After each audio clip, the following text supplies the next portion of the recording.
Hello and welcome to the interview with the developer for a project trying to revive an old Star Wars MMO. Hi. Please introduce yourself Hey, to the galaxy. so hello to everyone. My name is Firex in the forums, and I am one of the developers in charge of recreating Clone Wars Adventures, the online MMO game that shut down 3 years ago, and that we all want to see come back. Yeah, I'm sure there are some people in the audience, myself included as one of the people, that loved the original game. I have many fond memories of the game. So, how long have you been working on the project since the shutdown back in 2014? Um, it's really quite funny because I haven't worked that much time on the project. It's just that we have so many people that are all helping and contributing one way or another that it's going really fast. So I first saw the first version of the emulator by Drake Anson on the Unity engine in January, really at the start of the month, and I really loved his work, and I tried to do something myself with assets that another developer that unfortunately had to leave the team had posted on the page that were the original assets for the game. Like, it's exactly the same assets, the original ones. Yeah, because when I was looking, I'll play some clips of the emulator now. Anyone that has played the game will recognize them immediately. And when I was looking at them, I was wondering if they were the original assets. How did you get a hold on those? Because I remember back when I was online, it was like a browser game almost. So how did you get a hold of these assets? And if you could get a hold of these assets, why can't you get a hold of the entire game? Well, the thing is that if I'm sure the person who got the assets, I think he went to the game client and he managed to extract the things. But the reason why we can't have the entire game already done is because in the how do I say this? In the launcher that was on the web page for the game, there were the assets and the coding, but there wasn't. Let's say, if you wanted to play the game, you had to click in the site, play the game, and then it would open on another window, and you would play in that window on your computer. We don't have a hold of that because in order to open that window, we need to have access to the SOE servers, which of course we don't have, and we only have the assets. So we are taking those assets that are, as I said before, the original ones, and we are completely remaking the game on the Unity engine. Very cool.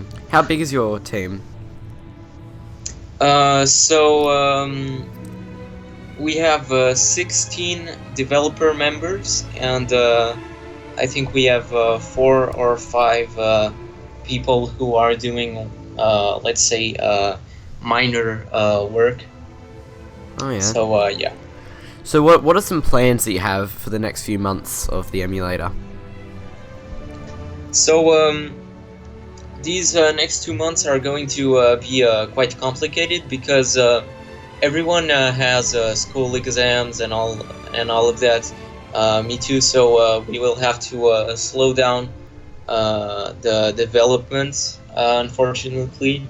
But in the summer vacation, we are really going to to accelerate it, and we are trying to be able to have like a closed beta version online where people can interact with one another and play most of the mini games towards December, January of next year. Do you think it will ever be at a state where it really well resembles the original? Do you think it'll be at a state where some people that were never really into the game couldn't even tell the difference?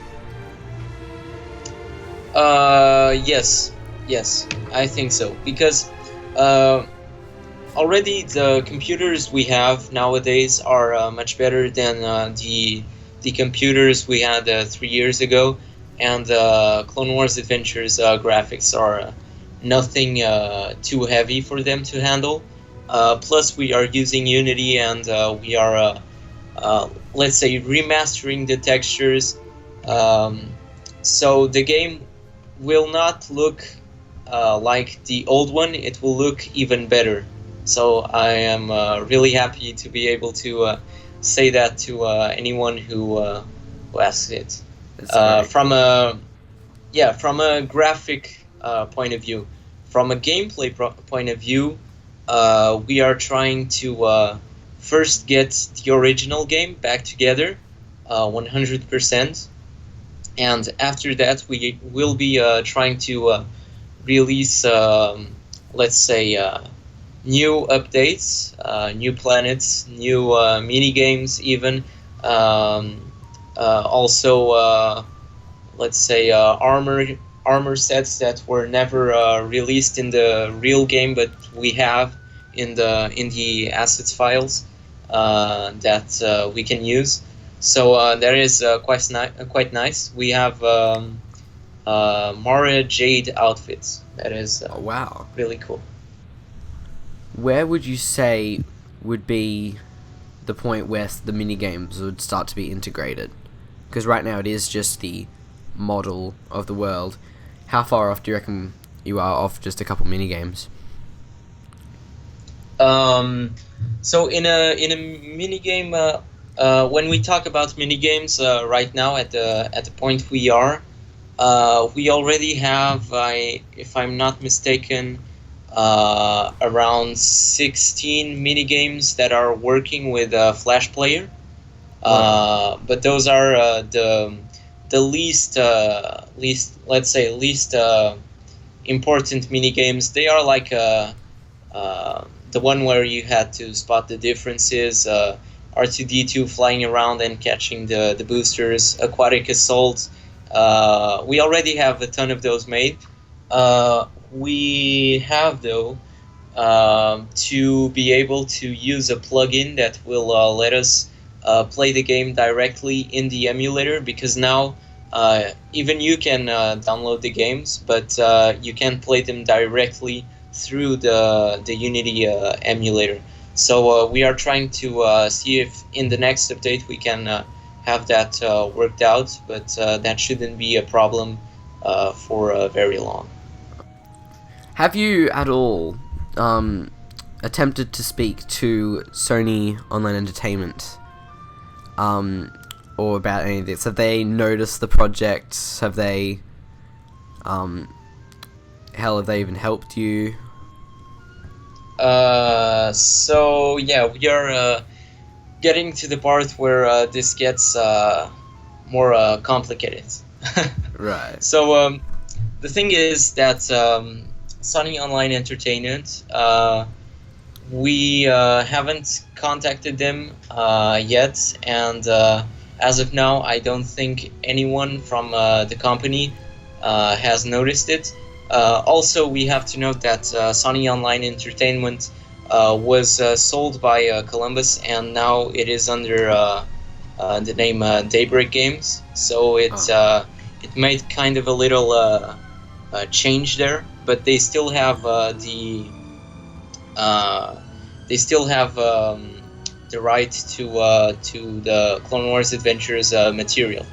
But I hope that if Daybreak Games sees our project, they won't take it down, because I mean there are still plenty of developers that worked on that game that are still working at Daybreak Games, and I think when developers see the real developers see that their game was so loved that there are people trying to recreate it, I think they will most likely, or just let us do our work, or even better, who knows, they might be able to open some of the more complicated assets that we have. There are some special files that are still locked and to which we don't have access yet. Would you say, like, what type of thing have you, like, I know you've been able to get textures and things from the old game, but what's the type of stuff that you've had to totally redesign from scratch without any help from the assets or anything? Have there been anything like that you've had to do? Yes, and I am in fact one of the three developers that is most in charge of, let's say, the creative part, where you have to watch the old videos of old YouTube channels talking about, let's say, Karlak or Ambara, Ryloth, and all that. So we have to watch the videos and completely recreate the maps. The three developers that are doing that are, of course, me, another one that is called Outflex.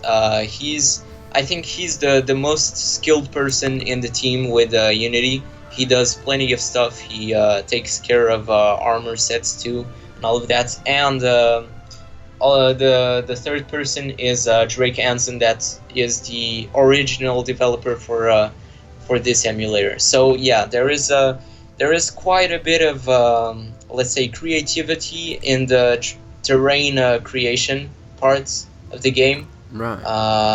Yeah, I think that is one of the most challenging parts, because we have to watch old content and be able to do it again. And Personally, when I was recreating Karlak, I also tried to make it better than it was, because I remember not a lot of people went to Karlak, and that was a shame, because everything was very beautiful, but the problem was that the map was too, let's say, too basic. You would just run around and eventually find one or two, let's say, little huts or death watch camps. So I tried to put some more roads and secret passages and tunnels in the map, so it would be more fun and people could have special places where they could hang out with squads and all that. So yeah, we are trying also to make it better than the original things that weren't that good. So are you saying maps like Ryloth weren't just original assets? Wow, because when I went in and had a look, Ryloth to me was one of the most realistic to the old game things that I found, because it just looked so like the old game and brought back so many memories. So good job. you've done that's very impressive. Really, I think this whole project is very impressive. Have there been any other references apart from the YouTube videos, or is that been all you've been going off? That is the major, let's say, that is the major source of historical accuracy, as I call it. But we also played the game, and we also remember quite well the maps. I had a quite difficult job. Ryloth was made by Outflex. He did that. So I also think he is a great asset to the team, and he did a really good job in that map. It's practically like the original one. So what other improvements, apart from making the maps in some places a little more interesting, so what other things are you hoping to improve that the the original game didn't have? What other things are you trying to add to this to make it better than the original? Well, we are currently thinking about a lot of things, because this game was released in 2010, if I'm not mistaken, and at yeah, and at that moment, people were very happy to be able to have their characters talk with other players and build their houses. But now the gaming, let's say, community has evolved quite a bit. Now we have more competitive games. We have more interesting games. So how will we be able to recreate a Clone Wars Adventures emulator while still being able to attract new players that will be engaged in playing our game? That is one of the most important questions we are asking ourselves in the dev team, and the answer we found to that is really quite nice, because it is the following. We ask people on the Clone Wars Adventures community on Google Plus to tell us what they would like to see, and sometimes we even ask, like put a we propose some ideas to the people, so they can see what they would like to see, and actually tell us what they think of those ideas. But the things for sure that we will be adding in the game that will be different and will put it more on par with the games that we have nowadays is we will try to be working on a new combat system. The original combat system was a bit too, let's say, flat. You would just lock onto a target and shoot it until it was dead, and sometimes it was quite annoying because you couldn't really do much in the combat zones. So we will try to correct that.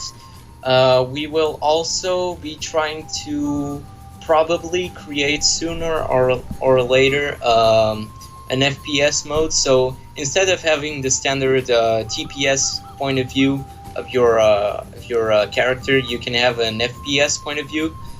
So imagine how cool that would be when you are like using a lightsaber or using a blaster. So those are, I would say, the main game-changing things we are planning to do in this game. Wow, it sounds really good. Thank you so much for your time today. I appreciate it a lot. Is there anything else you would like to say to the audience? Yeah, of course. Guys, I hope you enjoyed this video.